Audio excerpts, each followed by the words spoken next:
Bueno, Sí. mil perdones, ahora sí. Bien, bueno, un honor poder dirigirme a ustedes. Gracias, Ninoska, a Roberto y al Instituto de Neurociencias Cognitivas para poder conversar de esto que nos apasiona, que es la neurociencia, en una circunstancia tan aciaga como esta y que a la misma vez representa una oportunidad para investigar, para conocer más sobre lo que es el cerebro humano, la existencia humana. En los próximos minutos espero poder desarrollar los siguientes puntos. Hablaremos sobre la evolución, el curso de la enfermedad del COVID-19, la sintomatología que se ha presentado a nivel del sistema nervioso, las vías de ingreso que se supone que toma el virus para poder ingresar al sistema nervioso, las hipótesis, las diferentes variabilidades genéticas que se asocian a una respuesta más mala, es decir, mayor muerte o mayor virulencia del virus, y los planes de investigación que tenemos en el consorcio COVID-19, un consorcio internacional en el cual estamos comenzando a investigar sobre la relación del virus sobre el cerebro y sobre el comportamiento humano. Bueno, vamos a ir a la primera. Aquí está. Bien, ni duda cabe que esta pandemia es algo que pasa una vez cada 100 años. Alrededor del mundo hay más de 4 millones de personas infectadas con este virus, casi 300.000 personas ya han muerto. Y efectivamente es una situación muy dolorosa para la humanidad. Sin embargo, no representa en realidad una mortalidad mayúscula como sí fue su predecesor, el SARS, porque hay que tomar en cuenta que el 80% de las personas van a tener síntomas leves a moderados. A la misma vez, vamos a ver que el 14% va a tener síntomas graves, tan graves como para ser internados, y finalmente un 6% va a llegar a las salas de cuidados intensivos y requerirá de estos famosos respiradores de los cuales hemos estado escuchando en los medios estos últimos años, o estos últimos meses, mejor dicho. Si hablamos de la evolución del virus, lo que sabemos es muy poco. Poco porque es un virus que viene de los últimos 3 meses para atrás. Sí sabemos que a lo sumo la enfermedad va a durar 6 semanas.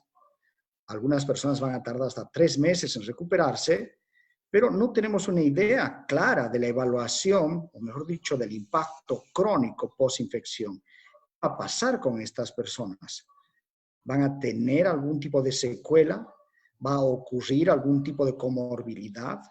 Tomando en cuenta que se plantea que puede llegar a tener un efecto sobre el cerebro, vamos a tropezarnos con problemas como, por ejemplo, ocurrieron con el SARS o con la gripe aviar. La gripe aviar dejó secuelas como meningitis, encefalitis, trajo convulsiones, incluso mayor incidencia de esquizofrenia o de Parkinson. El SARS se aparejó con trastornos de ansiedad por enfermedad, más hipocondriasis, también más depresión y más psicosis, además de todo el espectro de los trastornos de la ansiedad. Bien, vamos a tirar a la siguiente.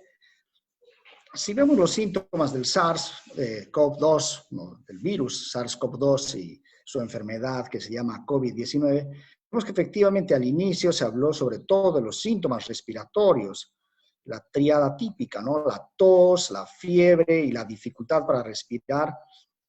Y se fue sumando más y más síntomas en la medida que este virus infectaba a más personas y salían más publicaciones, desde los síntomas gastrointestinales, pasando por los problemas de coagulación hasta el daño renal y circunstancias ligadas a síntomas neurológicos que incluso llegan a desencadenar accidentes vasculocerebrales con muertes súbitas en personas jóvenes.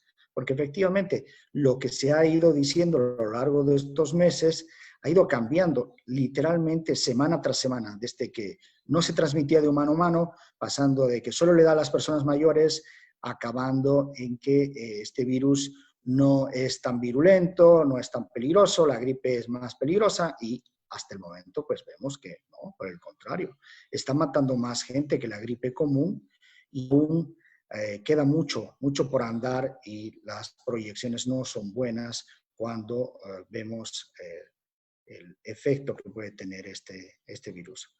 Pero si hablamos de síntomas ligados al sistema nervioso, vemos que de los pacientes hospitalizados, estos pacientes que decíamos que van a tener síntomas de moderados a graves, 1 de cada 3 de estos pacientes van a tener síntomas asociados al sistema nervioso central.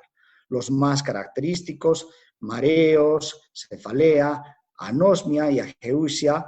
Esta anosmia, tómenla en cuenta, porque va a ser nuestro punto de partida para plantearnos hipótesis. Bien, complicaciones neurológicas en pacientes más graves, como las convulsiones o la confusión mental, el delirium, y también el accidente cerebrovascular, que esto se ha observado en el último mes, sobre todo en Nueva York, con estos pacientes de que no tenían ningún síntoma, ni tos, ni fiebre, y súbitamente sufren accidentes vasculocerebrales y enfrentan consecuencias pues muy lamentables. Bien, bueno, vamos a... Parece que esto es más complicado de lo que creía, pero déjenme retroceder un poquito. Ok, un poquito más atrás. Bien. Bien, no vamos a mover de ahí el cursor. Hablábamos que la anosmia, esta incapacidad de sentir dolores, ¿no? El primer reporte fue, curiosamente, el ejército de los Estados Unidos, que estableció que los que querían entrar a la base militar en Corea del Sur tenían que oler vinagre, además de tomarse la temperatura y responder un cuestionario, porque se observó que muchas de estas personas tenían como primer síntoma la ausencia del sentido del olfato. No es raro cuando hablamos de este tipo de virus que suelen ser neurotrópicos. Bueno, esto nos lleva a pensar que probablemente tengamos que tomar en cuenta las experiencias con el SARS y con la gripe aviar para poder monitorear los síndromes cognitivos, emocionales y psicóticos que pueden surgir posteriormente como una consecuencia quizás del daño del sistema límbico o incluso de regiones corticales. Para ello planteamos pues la utilización de una herramienta compleja como por ejemplo el SCAN, que es una entrevista estructurada que nos permite tener una visión fenomenológica y a la misma vez un abordaje flexible y semiestructurado.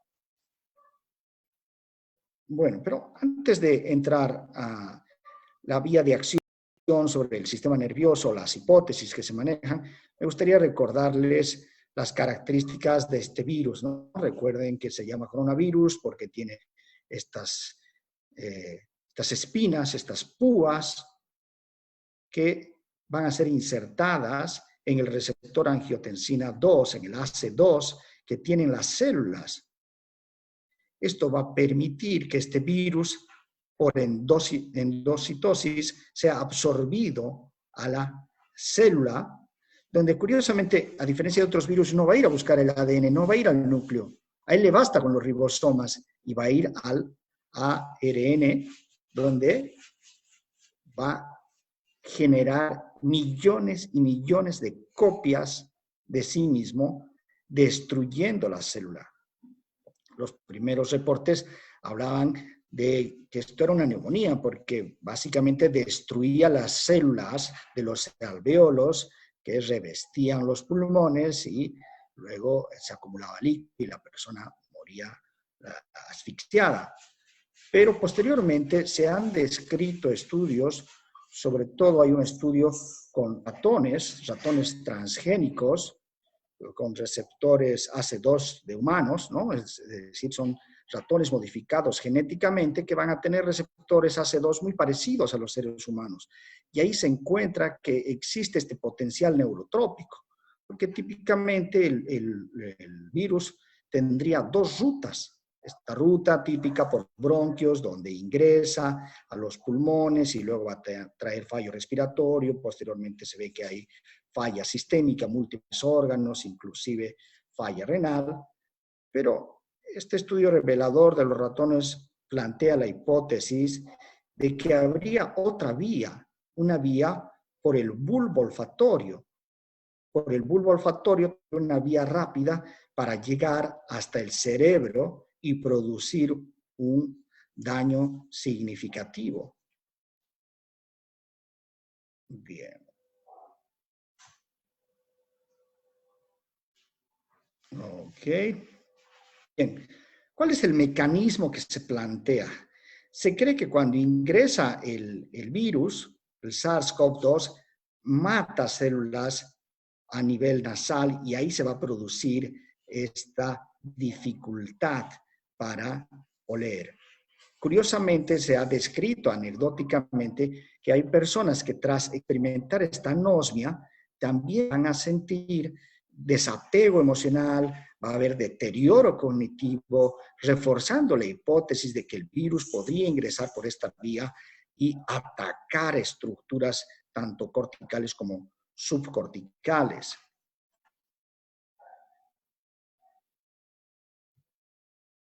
Bien.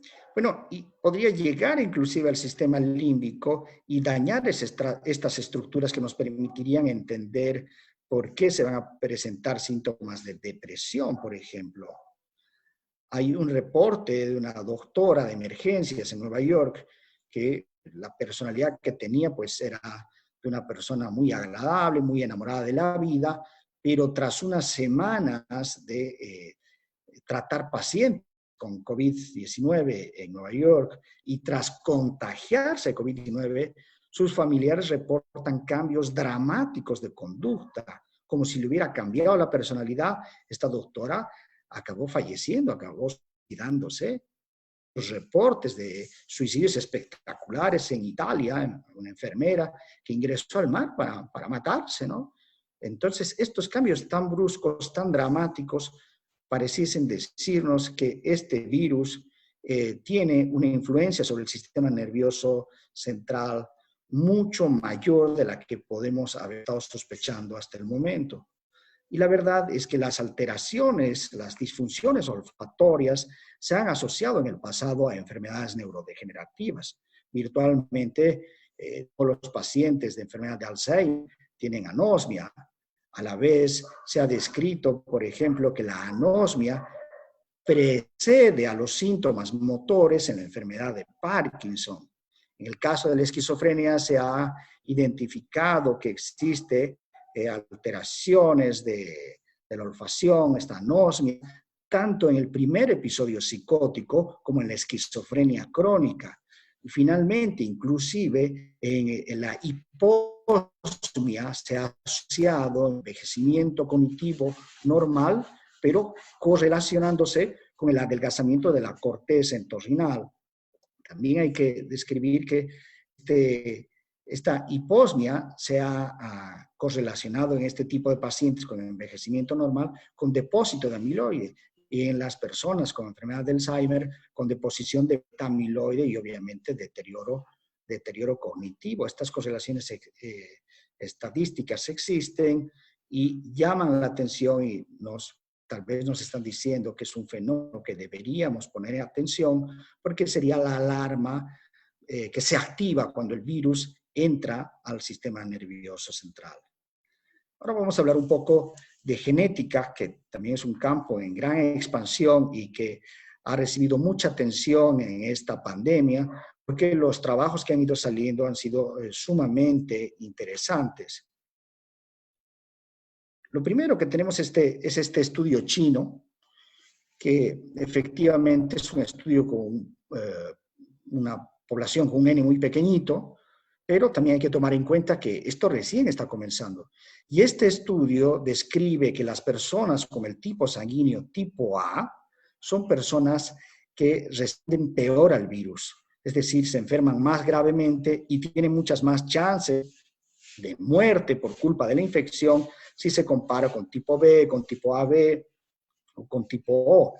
En contrapartida, las personas con el tipo de sangre O pareciese, según este estudio, que responden mejor ante el virus, resisten mejor y es más difícil que lleguen a morir por esta infección.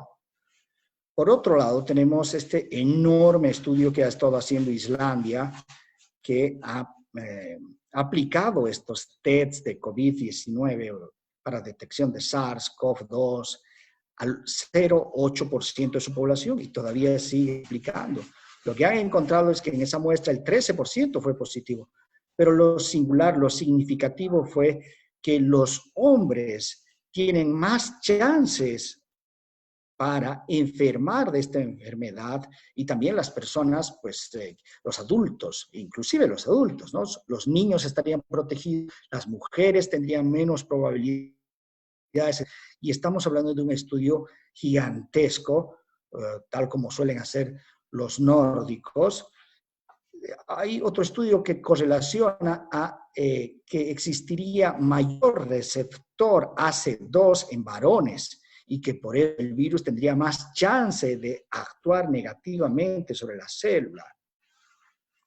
Por otro lado, estudios en Gran Bretaña y en los Estados Unidos han descrito diferencias en la respuesta según el grupo étnico, siendo las personas nativoamericanas, habló de los nativos de Norteamérica, los que se enferman más, donde el virus ataca con más fuerza y mueren con más frecuencia.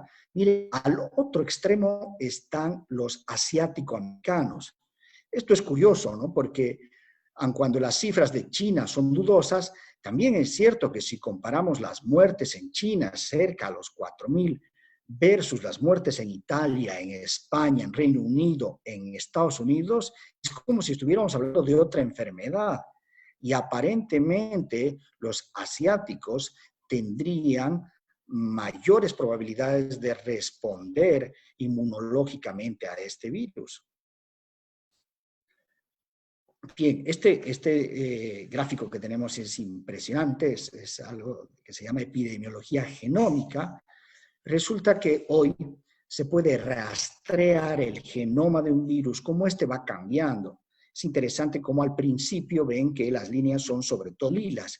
Quiere decir que es una variedad, una secuencia de genoma específico que comenzó en China, pero vean, en la medida que va pasando el tiempo y que se va esparciendo la enfermedad, las líneas, los puntos van cambiando de colores. ¿Eso qué quiere decir? Que el virus está mutando, que el virus que te enferma en Nueva York no es el mismo que te ha enfermado en Wuhan. Y esto parece tener una trascendencia a nivel del neurotropismo. Aparentemente, la secuenciación genómica de algunas variedades facilita que ingresen al sistema nervioso central versus otras. En Sudamérica se ha secuenciado el genoma de los virus que están circulando por Uruguay, Argentina, Brasil, Chile, Colombia. En nuestro medio, pues no ha habido esta secuenciación. No, lastimosamente, nuestro estado no invierte en investigación y por lo tanto no tenemos institutos de investigación que trabajen con genética y que es muy importante porque efectivamente la respuesta a la medicación, la respuesta al tratamiento, la evolución, el curso, podría estar influenciado por la variedad genómica. Bien, bueno, hasta aquí les he descrito las bases para poder sostener la creación de esto que es el consorcio COVID-19. Es un consorcio formado por hospitales y universidades de China, la India, los Estados Unidos, de Reino Unido, de Inglaterra, de Gales, también de Perú, de Chile, de Tailandia, también de Grecia, y nuestro grupo de investigación participa en este consorcio desde la Universidad Privada de Santa Cruz, y se tiene el auspicio, no económico desafortunadamente, de la Organización Mundial de la Salud y del Instituto Nacional de Salud de los Estados Unidos, y voy a describirles brevemente nuestros objetivos, porque en realidad estamos aún trabajando en el protocolo. Nuestra idea es que al poder intervenir en diversos países podemos estudiar esta gran variabilidad genética que se está dando, podemos estudiar la influencia de la etnia a la hora de responder al virus y asimismo también va a depender, ¿no?, de los recursos que se tenga en el país para determinar hasta qué punto lo biológico va a influir a futuro para generar problemas conductuales, cognitivos, y hasta qué punto el contexto.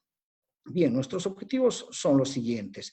Nuestra idea es poder evaluar fenomenológicamente utilizando la entrevista estructurada del SCAN, que es una entrevista de la Organización Mundial de la Salud.